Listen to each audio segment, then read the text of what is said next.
Hello, guys. How you doing?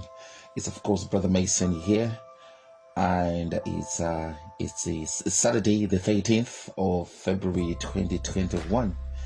A day before the Cupids gonna be showing their undenying love for one another tomorrow on the 14th of February. So it's the day before the love day. It's Saturday, ladies and gentlemen, Saturday, and I hope I find you well wherever you are. Good morning, good afternoon, good evening, and hopefully you are being blessed and you are smiling like I always advise you to do in each and every one of my videos. So yeah, ladies and gentlemen, just a little quick one I just want to come and share with you today. I want to talk about reclaiming your glory. I want to talk about reclaiming what belongs to you. And I'm pretty sure some of you you've heard these words before. People telling you, you need to reclaim what belongs to you. You need to reclaim your divine self, reclaim your glory. But what does it actually mean? And what are we talking about? And what are you meant to be doing? So this is the thing I want to talk about today to you, ladies and gentlemen, if I may. When we are talking about reclaiming your glory or reclaiming your divinity, we are simply reminding you of what you have probably forgotten. Because in the course of a person's life, there is some kind of an amnesia that happens. And this amnesia makes one forget who they are, their true identity. You see, when a person is born, when a human being is born, before a human being even develops into a fetus in the body, in the mother's womb, the human being is a spiritual being, and it's got total wholeness. It's got total wholeness. It's got omnipotence, omnibenevolence, omniscience, all the qualities that we attribute to the universal power, or some people call it God, to the Creator. All the attributes of the Creator are equally could be equally be attributed to the baby before even it becomes, or you can even, some people can even argue, even at the fetus stage in the mother's womb. So what I'm trying to say to you, ladies and gentlemen, is that on the day a baby is conceived, just before the baby is conceived, I think in psychology it's called a neofetal phase. So we actually talking just before it becomes a fetus. So that's a neofetal stage or phase. So this neofetal phase, like I say to you, there is all the qualities of the Creator, the divine, the omniscient, the omnibenevolent, omnipresence, all the big qualities, spiritual qualities that you attribute to the Creator. All these things can be found in a baby just before it becomes a fetus. Now what happens is, at that stage, the baby is there is a wholeness. There is no division. There is no duality. The spirit and the body, it's all spirit really. The body hasn't developed yet, so it is all spirit. So it is in total bliss. There is no separation. There is no There is no fault. Everything is almost a perfection. So at this stage, ladies and gentlemen, we are almost godlike. Now, what happens is, when a person is born, when a baby is born, this is where all the troubles happens. Because the baby now becomes it becomes materialistic. And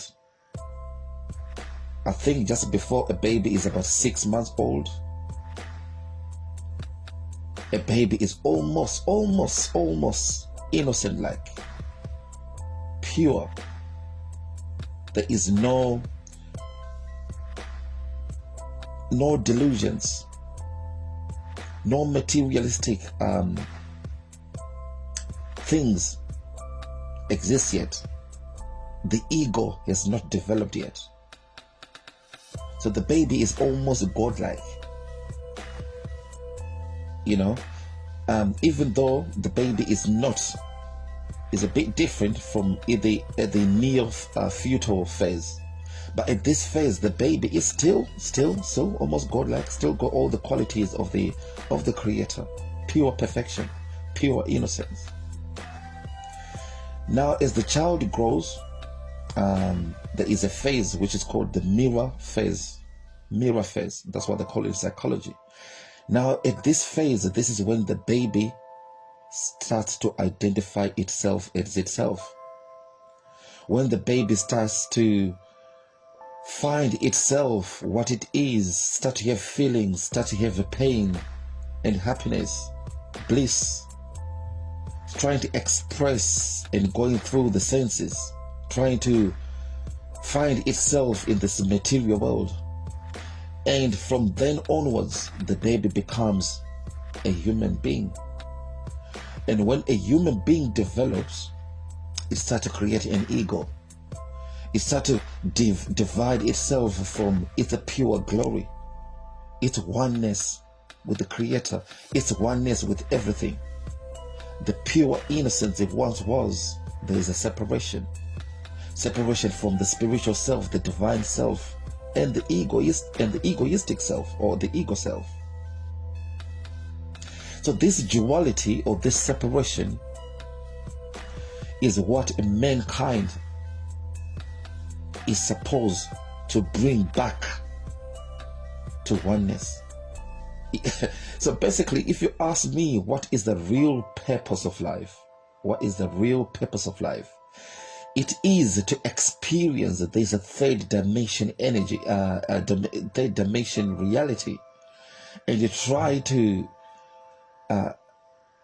bring back the division that was caused through birth. It's almost a funny one, because for you to experience life in this physical dimension, there has to be that separation. I know some of you might ask, why do we separate the ego and the spiritual self?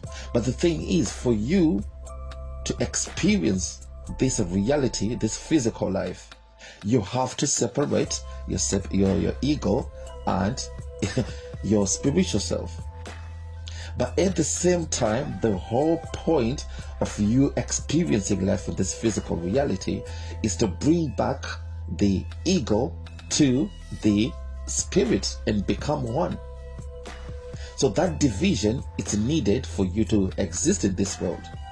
But that division has to be eliminated for you to go back to your divine self. So how do you do that? That's exactly the whole purpose of life. This is called spiritual development.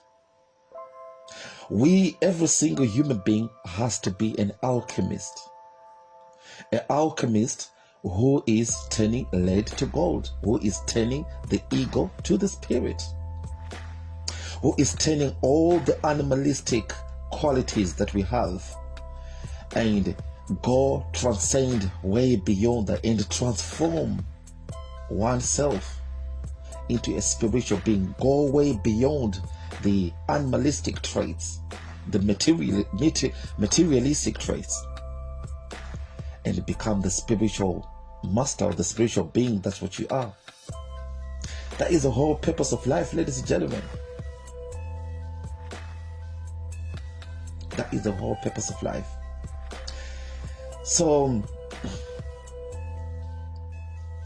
when we are saying you need to reclaim your reality, reclaim your divinity, reclaim your mighty self, this is all that we are trying to say. You are a divine being, but this separation was caused by the ego. It was caused by materialism. It was caused by an illusion of the self. Because we think everything that we are seeing, all this material self, is real, but this is all caused by your interpretation of your senses. So reclaiming your glory is going back to your divine self. Understand that when you were created in the image of God. You were created as godlike, with godlike qualities and attributions. So part of your glory, part of your going back, or retaining back, or resurrecting, basically resurrecting from the death, because birth really is death of the soul. So you coming back is a resurrection. And how do you re-arise? You re-arise by ascending, expanding your consciousness and developing a Christ consciousness within you. So this is a true resurrection. This is a resurrection from the death of the ego, death of the soul. The soul died when it came into this material world because the ego took over. So when the ego took over, people live in a world of illusion when they think what they see is real. But really, this is the dream world, because this is not a real world. Your real world is a pure divinity where there's no separation. So pure, true resurrection is when one go within themselves, when the self-reflect, meditate upon themselves and understand that they are not their ego. All the things that they think they are not. What you really are is your soul self, your divine self. And the good thing, and one of the advantages of understanding and realizing your true identity, which is your real self, not your egoistic, materialistic self, is to understand that you can attract anything that you want. Anything that you wish to have in life, you can attract it. The power of attraction is so real, and the power of manifestation is so real, and you believe in it, and you don't actually just believe in it, you know it, because you understand that you are God creation and you are God. You are God in the sense that there is no separation from you and the Creator. Separation is only caused through the senses, through the mind. So this is what we mean, ladies and gentlemen, when we're saying reclaim your divine self, reclaim your glory, reclaim your majestic self. This is what we mean. And this can only happen when one understands that I am who I am. What is I am? I am who I am is you. The you who was at the neo-fetal phase, before you became a fetus in your mother's womb, because you were godlike, you were spirit with all the attributes of the Creator. But this illusion of separation only happened when you were born into this world and the ego took over. But I am who I am is what you were before you were born. So when one understands that, one has reclaimed their glory. And like I said, you can manifest and create anything that you want. You can have anything that you want because you are the Creator. You are not separated from anything. You're not separated from money. You're not separated from riches. You're not separated from abundance. You're not separated from opportunities. Everything is within you. Everything is in reach of you. You are everything. So this is reclaiming your glory, reclaiming your divinity. So ladies and gentlemen, this is my message. This is my message for you on Saturday, the 13th of February 2021. Hopefully this has been a positive message, and hopefully this has helped you and enlightened and awakened you. So on that note, I just want to say good morning, good afternoon, good evening wherever you are. Stay blessed and keep on smiling. Brother Mason. All right, take care. Bye-bye.